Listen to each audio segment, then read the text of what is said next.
You're tuned to Vibes FM. I am Sarah C, and today's special guest is Reshma B, aka the Reggae Girl About Town, Boomshots journalist, Boomshots presenter, Tidal playlist editor, and column writer, and we can now say accomplished filmmaker and producer.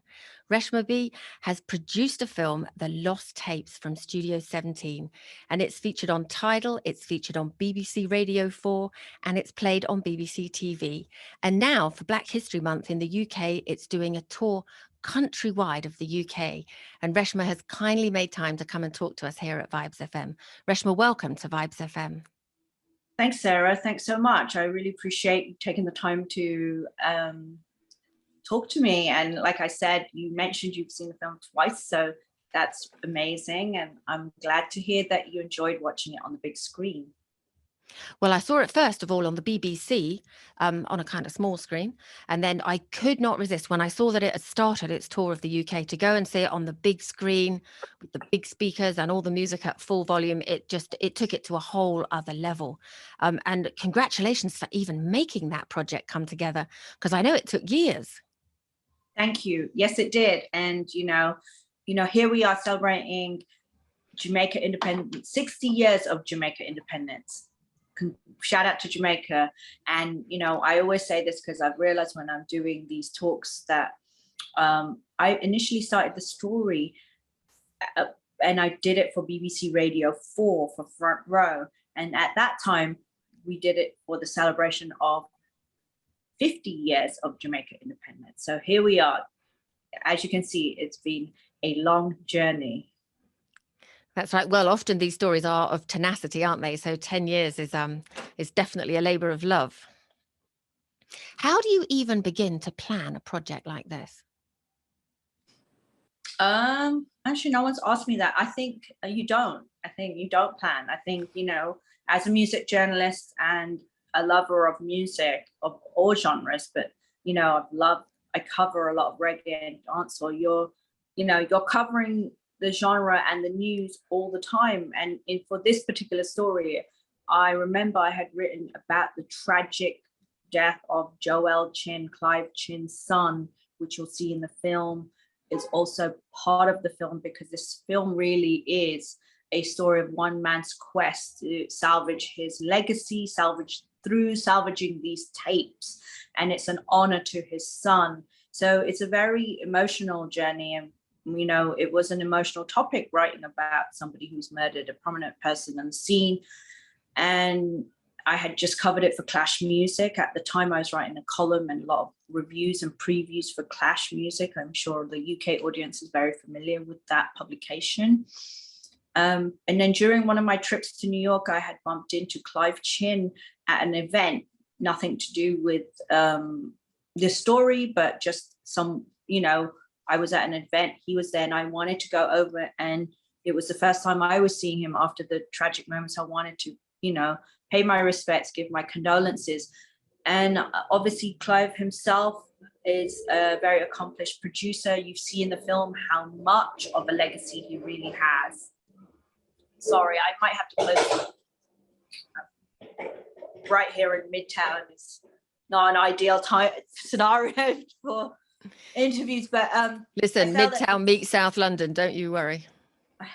So I say all that to say, you know, Clive had invited me down to his office to do an interview, to speak with him. And during the interview, he started playing me some music that I hadn't really recognized.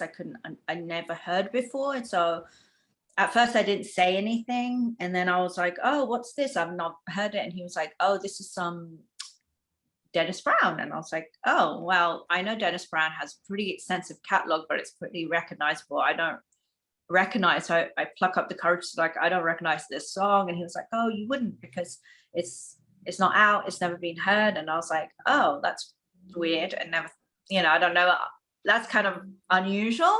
And then I didn't say anything. We continued the interview. Then he played something else. And I was like, I don't recognize this. He was like, oh, you wouldn't.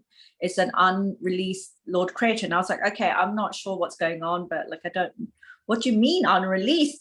That can't be possible. These are some greats of reggae. And he was like, well, and then he starts telling me about these lost archives that were found at Studio 17 in North Parade in Jamaica, where, you know, Studio 17 originally was situated. And apparently, you know, during one of his trips to Jamaica, they had found all these tapes. There was basically like 1,200 tapes, mix of session tapes, master tapes. So that was pretty amazing. And he was saying that if I hung around in New York, they were going to like announce this to the press.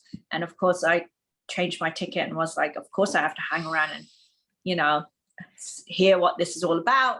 So I went to the event, which Pat McKay was hosting, and, you know, I was intrigued. I couldn't believe that there was 1,200 tapes of greats of reggae, and some of them, you know, were, you know, of course, a lot of them are people we are not even here anymore. So it was really intriguing for me, and, you know, I convinced my way into the transfer session tapes, which Clive was doing at the time, because, you know, these tapes are very fragile. You know, they'd been exported very carefully from Jamaica to New York, and now the transfer process was going on where they were reeling off these tapes to digitize them so that they could be in some form of, you know, they could be in a computer, but also not be so fragile.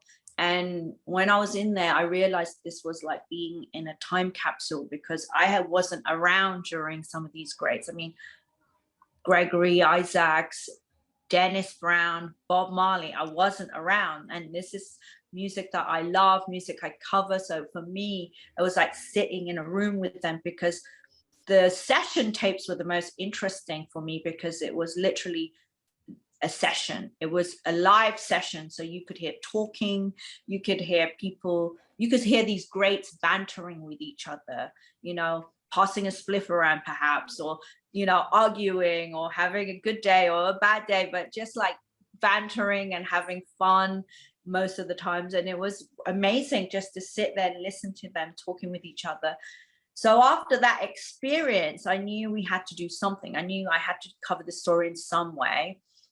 So I took it to BBC Radio for Front Row, which is their main arts program. And Jamaica Independence 50th anniversary was coming up, and it was the perfect story.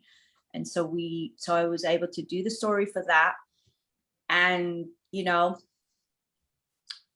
after the story had come out, I met Mark James of Widestream Films, and we started developing this into a visual experience. And, you know, cut a long story short, here we are celebrating 60 years of Jamaica independence. So it's been a long journey, as I mentioned, but as the good old Jamaican saying goes, nothing before the time. Yeah, I've used that so much. I'm particularly interested in this Dennis Brown, because it's amazing to think. So if we just put everything into context, and if we just lay out the characters, if you will, for this drama, there's a lot of people will know of VP Records, and a lot of people will know of Greensleeves Records. And VP was kind of the mothership, I guess I call it. And then the subsidiary labels they have are 17 North Parade and the VP and the Greensleeves. And so they named the 17 North Parade after this studio that they had. And these tapes were recorded in the studio. So 17 North Parade is the address of where Studio 17 exists, and it still exists to this day. And this is where the studio was. This is where the record shop was. And after Jamaica, if you watch the film, you'll see that it starts with the success of Independent Jamaica Song by Lord Creator, which created a lot of success for Vincent Chin, Clive Chin's father. And through that success, and he was able to build a studio upstairs. And with that studio, they were able to have lots of local producers and lots of local artists come in and out, book studio time, make music. And one thing that was very unique about Studio 17 was having the record shop downstairs, where Miss Pat would often be, and would be able to sell, they could sell this music that they made. So it was kind of like, as Carl Malcolm says in film, it was like having a package deal, you know. And, you know, remember at the time, there was no local music being played on the radio. So these studios played a really big part of history of Jamaican music, local music, which wasn't being played anywhere. So, you know, it's not just Studio 17, you're talking about Dynamic Studios, Studio One, you know, there's so many studios that played, like a handful of them that were around at that time, where legendary producers were born, legendary singers and musicians. All of these people's craft was born there. And, you know, this music went off to sound systems, which, as you know, played in the dance hall, which was a space for people, local people, to come and hear local music. So this is really how local music came along. So it's a really important part of Jamaican music culture that the studios get really recognized. And, you know, you often hear about, you know, musicians and artists who really hung out at certain studios. And I think Studio 17 was an important studio for a lot of musicians because Idler's Rest was not very far away. So a lot of artists got to, you know, hang out together. And then when there was a session, they were very close to a studio. So I think that lots of different things made Studio 17 very important. And you mentioned, so that was the hub, and this was, Do you know, all can happening. I ask a question quickly though about Idler's Rest? And I always wonder this, because you say that Idler's Rest was near to the shop, and I wonder if Idler's Rest was there because of the shop, or whether it was there before the shop. Actually, that's something that you might have to do some research on, but I know that from what I understand, it was named that because, yes, artists were hanging out, and, you know, it could, and I guess they were hanging out because they wanted to get a session in. So, and it wasn't just any studio, was it? Studio 17. You see, look at me, how clever I am, because I've seen the film twice. And the studios were famous for being really top quality, weren't they? And there's a great part in the film where Lee Perry says it was the best studio to record Bob Marley because there was no whoosh and there was no shh. And yeah. That's a great story. But what I wonder more is, in your journey to make this film, how was your interview with Lee Scratch Perry? Well, you saw it on the big screen. You know, Scratch is an amazing person. R.I.P. It's so sad to think that he's not here with us anymore. But he is an amazing character, and there's a reason why they called him the Mad Genius, because he had very unique style to his productions. And as you rightfully said, he preferred Studio 17's equipment at the time because it was making a certain sound. And I think that's why producers, artists gravitated to their favorite studio, because it was about a sound, just probably not just the sound of the equipment, which I think makes a big difference, but also the vibe and who was the, you know, in-house session musicians at the time. And, you know, at Studio 17, it was Peter Tosh, and then there was Errol Thompson. So there was all these, you know, amazingly talented people that worked there. And so I think Scratch gravitated to that when he did. I mean, he did a lot of stuff at Studio One too. So it's also during, I think it's a time in what people feel they want to do at the time. But I do know from Scratch also mentioned he got upset when they upgraded the studio because he lost the sound that he really loved. Maybe there was a certain type of sound, maybe it got too clean, I don't know, but he did say kind of got annoyed, and then he kind of didn't record there anymore after they upgraded. So, you know, a sound for a producer, I think, is very unique to their ear. Interviewing Scratch is a pleasure. It wasn't the first time I interviewed him. I'd interviewed him before for Boom Shots many times. Not many times, but I had the privilege at least, I think, two times before. And he's always a great interview. If he can sit there and explain to him, you're doing well, because, you know, he has his own way of doing things and explaining things. So I felt very privileged that he gave the time, explained the things he did, because, you know, there's a lot to learn from someone like Scratch Perry, and his music is still so popular. And there's a reason why. He was ahead of his time, And I think it's still ahead of people's time now. He's the mad genius for a reason. And that's also why one of my favorite parts in the film is also talking, you know, where the Jobson brothers are talking about how much they were in awe of Scratch Perry, and when they got the chance to work with him, you know, for Mother Country, they were just like, oh my God, we're working with the mad genius, we're working with Lee Scratch Perry. And, you know, in the end, you see it's a funny scene because they say they didn't have any money, they weren't very good, and then Scratch was like, you're Arawak Indians, and he was like, yes, we are. And they would do anything to work with Scratch Perry.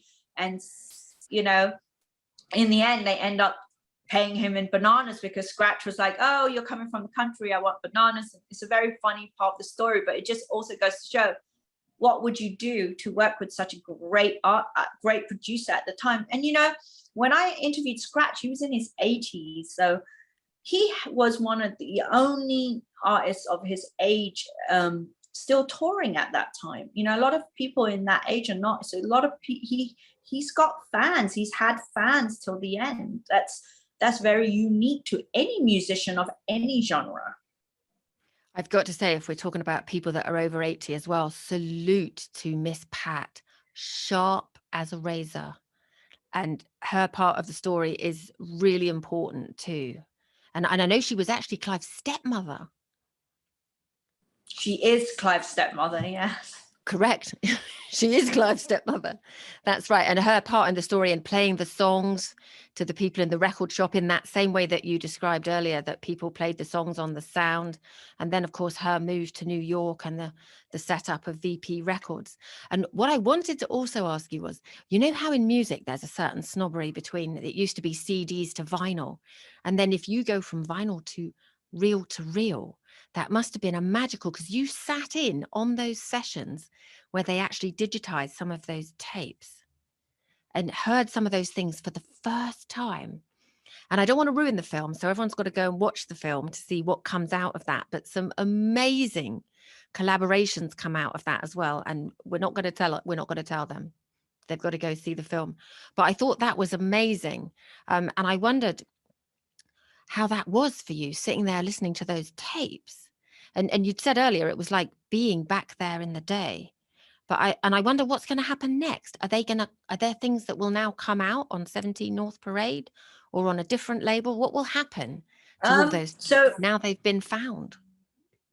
Well, you know, as you see in the film, you know, Studio 17 is something, and all the archives that are under Studio 17 belong to Clive Chin. VP Records, it's its own business from what I understand. And, you know, in the film that you see that those two are two different entities. And I believe that Clive owns all the archives now. They were in question at one point during the film, and you see that in the film, of course, also because, you know, we had to stop filming for 2 years while two companies had to sort out about ownership. And, you know, the whole film really is about ownership from top to bottom, because we hear about different parts of ownership with other songs and different artists that we should also talk about. But in terms of the company, VP Records is its own thing. And this is really the story about Studio 17. And it's about the Lost Reggae Tapes of Studio 17, which, yes, Miss Pat Vincent had created back in the 60s, which has changed now after they came to New York and started a different label. So Clive owns all of these, and hopefully he will, when he feels that it's the right time, will want to put them out, because there's so much great music. And, you know, right now there's an unheard Dennis Brown song, there's a remake of a Lord Creator song. All of these can be heard in the film. And so if you want to hear some of these great songs being remade or re-released, you have to go and watch the film. But I hope he does put them out, because there's a lot of demand for it. And I would like to say that this film was made in a very organic process. You know, it really happened in a natural way. And so I don't think anyone was thinking, oh my God, let's have this business plan of where we going to have these records out, and what are we going to do when the film comes out? I mean, to be honest with you, I had no idea the film was even going to come out, because, you know, when you have a 7-year journey in the making of just the film, you don't know. And then there was a lawsuit. It's a tragic film with some tragic moments of, you know, taking Clive back to Jamaica, where after his son had been murdered, was not an easy thing to film. And, you know, I'm so grateful to Clive to have trusted me, to be honest with you. I have not got children. I don't know what it's like to lose a child, but I cannot imagine that's something that you can ever get over. And, you know, having seen Clive go through that, it's a horrible, horrible thing to have to deal with in life. So you know, all of this came together in a very organic and natural way. And so right now, the film is out.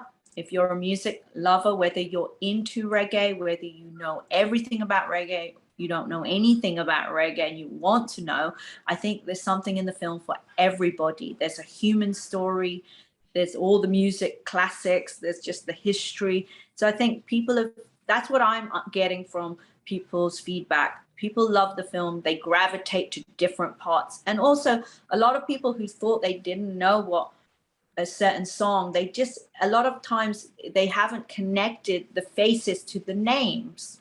Like Carl Malcolm, you know, that was a song that hit the British charts, you know, Fatty Boom Boom, Miss Wire Waist. But a lot of people haven't seen what Carl Malcolm looks like. So they get to see these greats, you know, on the big screen.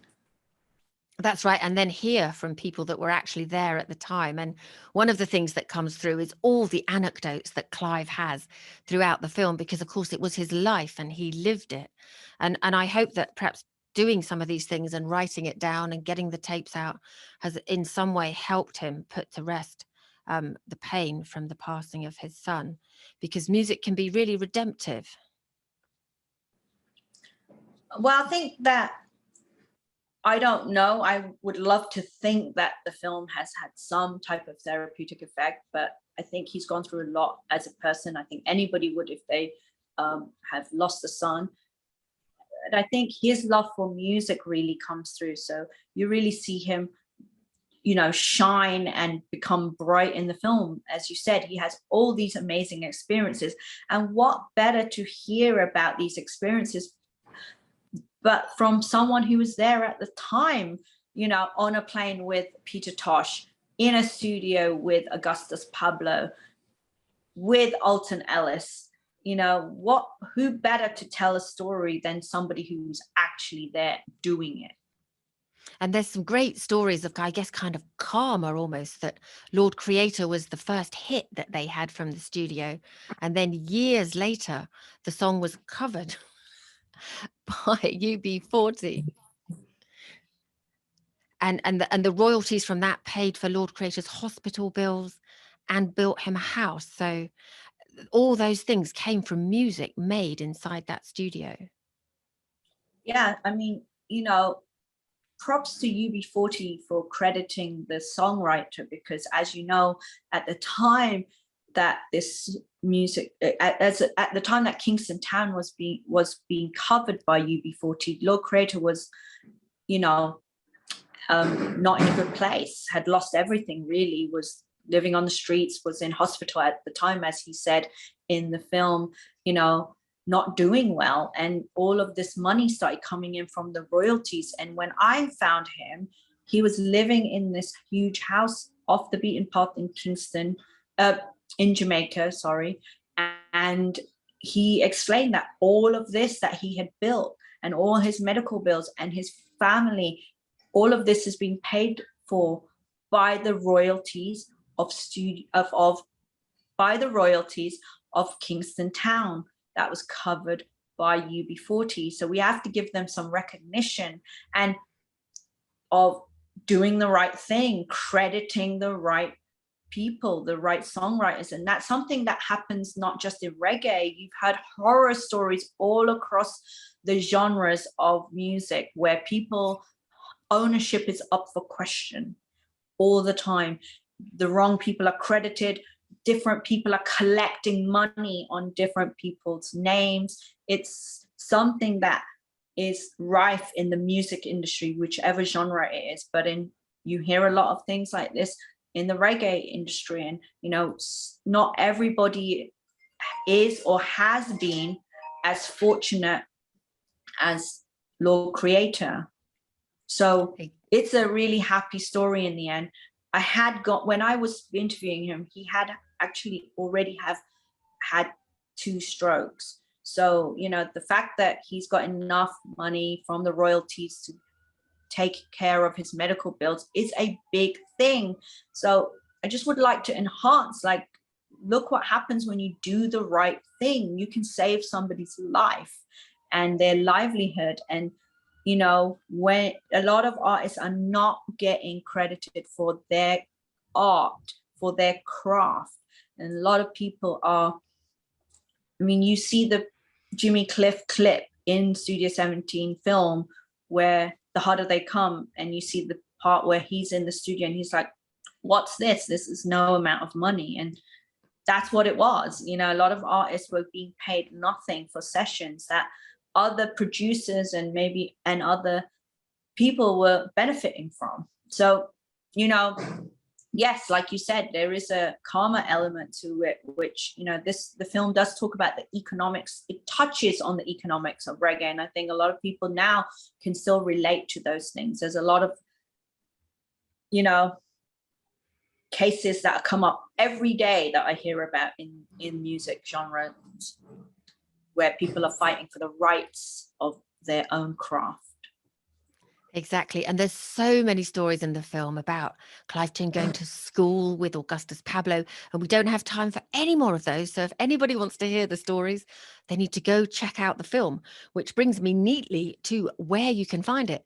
Kush Cinemas are actually doing a tour of the UK with this film. And literally from Belfast to Cornwall. And I know it's going to be at the Ritzy on the 13th of October. So if anybody wants to check out where they can go see it, it's kushcinema.com/events studio-17. And that just leaves me to say, thank you, Reshma, for coming to talk to us about the film. We really do appreciate it. And what's next for you? Will there be more films? Yes, of course, hopefully. But, I'm going to stick to the old Jamaican saying, nothing before the time. I do want to shout out everybody who's taken the time to watch the film. It's been an amazing journey. And, I've just come off this incredible global tour of the film. We were in Rotterdam, Spain, and we were just in Trinidad. We did an extensive tour of Canada. And now, as you say, we've been in Brazil, Poland. We're going to be in Belgium and Barcelona. And I just want to shout out the BBC, Iambic Dreams, and Widestream Films, because it's taken all of these people to come together to make this film. And also want to say, please check out the link tree. It's Studio 17 Movie is the link tree. Studio 17 Movie is the Twitter. Studio 17 Movie is the Instagram and the Facebook. Of course, the film Studio 17, The Lost Reggae Tapes. I hope you enjoy it. Shout out to Kush Films for putting this on for the UK Massive. Shout out to everyone in the UK who's enjoying the film, who may go and watch it more than once, who may go and watch it twice. Tell a friend. Tell a friend to tell a friend if you love it. Thank you so much, Reshma B. You can also catch her monthly column, Murder, She Wrote, on Tidal. Yes, you can. And this month's out already with a Skeng and Nicki Minaj collab. So it's all about the latest dance hall. Brilliant. Thank you.